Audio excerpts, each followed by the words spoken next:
இப்ப என்னோட ஓட் நான் எப்படி போடணும் அப்படின்னு டிசைட் பண்றேன்னா, இப்ப வந்து ஒரு தலைவர் முன்னாடி வந்து நிக்கிறாரு அப்படின்ற பட்சத்துல அவருக்கு வந்து இப்ப அந்த அக்கா ஃபர்ஸ்ட் வந்து சொன்னாங்க, இது இவர் பண்ணுவாரா, இது கேட்டு இவர் செய்வாரா அப்படின்றத சொன்னாங்க.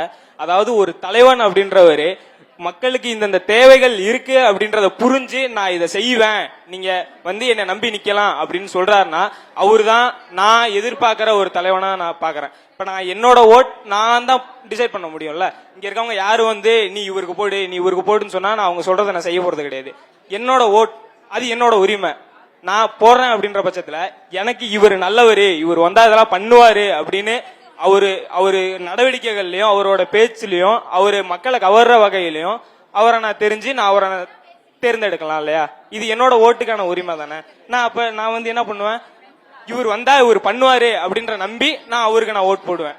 அப்ப வந்து இத்தனை நாள் வரல இந்த இதை நான் பண்ணியிருக்கேன் அப்படின்னு சொல்லி சொல்ற தலைவர்கள் கிட்ட இருந்து இதை நான் பண்ணுவேன், இதை என்னால பண்ண முடியும், மக்களுக்கு இந்த தேவை இருக்கு அப்படின்ற தலைவரை நான் தேர்ந்தெடுப்பேன். என்னுடைய ஃபர்ஸ்ட் ஓட்டு என்னால இதை செய்ய முடியும்னு சொல்ற இல்லையா, என்னால இந்த விஷயத்த செய்ய முடியும் சொல்லக்கூடிய தலைவருக்கு நீங்க ஓட்டு போடுவேன்னு சொல்றீங்க. அந்த தலைவரால அதை செய்ய முடியும் நீங்க ஃபர்ஸ்ட் நம்பணுமோ? கண்டிப்பா நான் நம்பணும். அதாவது அவரு தெரியும் இது வரல நம்ம செஞ்ச அவரு கடந்து வந்த பாதைகளும் அவர் வந்து மக்களை மகிழ்விச்சிருக்காரோ இல்ல அவரு எல்லா நிலையிலையும் எல்லா நிலைமையிலையும் மக்கள் ஒவ்வொரு பகுதியில இருந்து அதாவது கஷ்டங்கள் இன்பங்கள் துன்பங்கள் எல்லாத்துலயும் சகல இதுலயும் மக்கள்களோட நிக்கிறாரா அப்படின்றது இருக்குல்ல.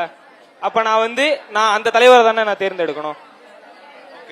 அதாவது நான் செய்யக்கூடிய விஷயங்கள் என்னால இந்த ஆட்சிக்கு வந்தா நல்லா செய்வேன்னு சொல்லக்கூடிய தலைவரை தேர்ந்தெடுக்கணும்னு சொல்லியிருக்கிறீங்க. ஃபைன், ஓகே, வாழ்த்துக்கள்.